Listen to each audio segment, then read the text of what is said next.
Assalamualaikum warahmatullahi wabarakatuh. Bertemu kembali dengan saya Muhammad Muhajir. Hari ini kita akan belajar tentang pengantar sistem informasi manajemen. Apa sih itu sistem? Sistem adalah kumpulan elemen-elemen yang saling berinteraksi untuk mencapai satu tujuan. Dari sini tentunya kita harus mengetahui apa sih karakteristik dari sistem. Ada 4 karakteristik pokok di dalam sistem. Yang pertama, adanya komponen atau elemen. Apa itu komponen atau elemen? Komponen-komponen sistem bisa berupa subsistem atau bagian-bagian dari sistem itu.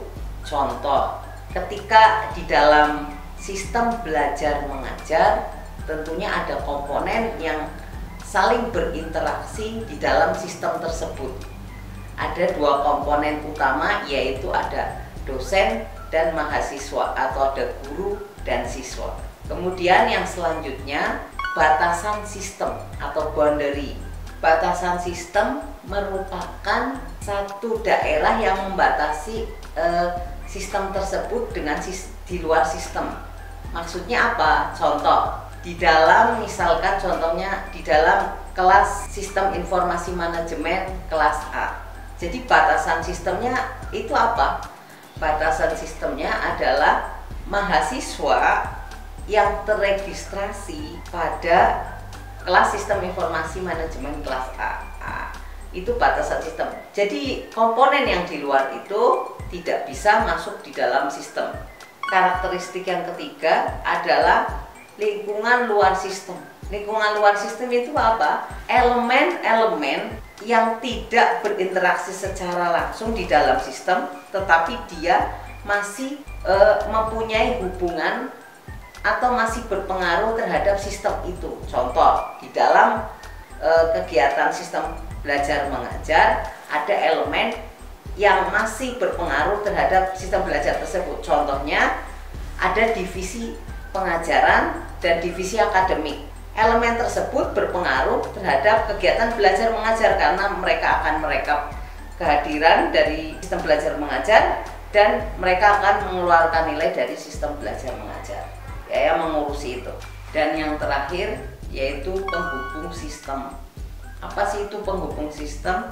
Yaitu media untuk menghubungkan subsistem satu ke subsistem lainnya atau elemen satu ke elemen lainnya. Pada kasus tadi kegiatan belajar mengajar, yaitu penghubungnya merupakan kelas tersebut. Jadi bagaimana dosen bisa bertemu mahasiswa di dalam satu kegiatan belajar mengajar melalui satu kelas yang sudah tersistem atau ada di satu sistem yang telah ditetapkan. Oke. Kemudian dari semua itu yang paling penting di dalam sistem adanya satu data atau informasi. Tentunya sistem itu tidak akan berguna jika tidak ada data atau informasi di dalamnya.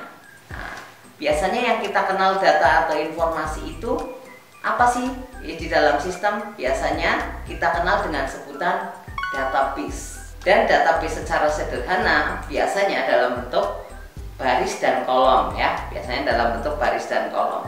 Kemudian dari data itu tentunya ada input. Apa yang kita inputkan, itu harus sesuai dengan apa yang nanti ingin kita outputkan. Sebelum kita outputkan, tentunya di tengah-tengah ini adanya satu proses lah. Proses ini yang paling menentukan di dalam sistem informasi. Nah, tentunya kita kalau mau membuat satu sistem informasi, kita harus definisikan proses-proses apa saja yang ada di dalam satu sistem informasi yang kita ingin buat. Contoh, sistem informasi akademik. Tentunya di dalam sistem informasi akademik itu outputnya salah satu yang kita inginkan yaitu nilai dan jumlah kehadiran mahasiswa, salah satunya. Maka inputnya adalah harusnya ada kehadiran atau absensi mahasiswa per pertemuan dan ada kolom penilaian per ujian atau per blok. Apa sih prosesnya? Prosesnya adalah kumulatif dari jumlah kehadiran mahasiswa dan prosentase nilai ujian sebelum didapatkan nilai akhir pada sistem informasi akademik tersebut. Itu menarik ya. Yang terakhir, yang paling penting nih, ya kan tadi kita sudah belajar tentang sistem informasi. Nah, kemudian apa sih itu sistem informasi manajemen? Jadi sistem informasi manajemen merupakan penerapan sistem informasi yang dibutuhkan oleh semua tingkatan. Nah, ini menarik nih. Apa sih yang dimaksudkan dibutuhkan oleh semua tingkatan? Tentunya yang kita tampilkan kalau kita membuat satu sistem informasi, tentunya kita akan menampilkan sistem informasi itu berbeda antara tingkatannya. Contoh, sistem informasi di dalam UI Gateway.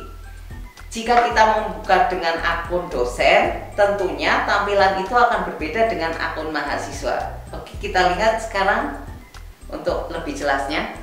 Jika akun dosen, maka di dalamnya ada UI IRAS, UI perkuliahan, UI akademik, dan UI presensi. Di mana di sini jika UI akademik, dosen bisa melihat data induk masing-masing mahasiswanya. Dan dosen bisa melihat KHS masing-masing mahasiswa. Nah, kita bisa lihat UI Gateway dengan akun mahasiswa seperti ini. Maka yang ada hanya UI IRAS, UI akademik, dan UI tagihan. Di mana dengan akun mahasiswa ini tidak terdapat akun UI perkuliahan. Nah, kita buka UI akademik yang ada di mahasiswa. Apa kontennya? Jadi mahasiswa hanya bisa melihat data induk mahasiswa itu sendiri, tidak bisa melihat data induk mahasiswa atau siswa lain. Nah, ini satu perbedaan kenapa kita harus ketika membuat sistem informasi harus kita tahu manajemennya. Jadi tampilan yang kita ingin berikan kepada satu elemen tentunya berbeda dengan elemen lainnya. Nah, ini pentingnya kita bisa memanajemen satu sistem informasi. Oke, terima kasih, sampai jumpa di kesempatan lain. Assalamualaikum warahmatullahi wabarakatuh.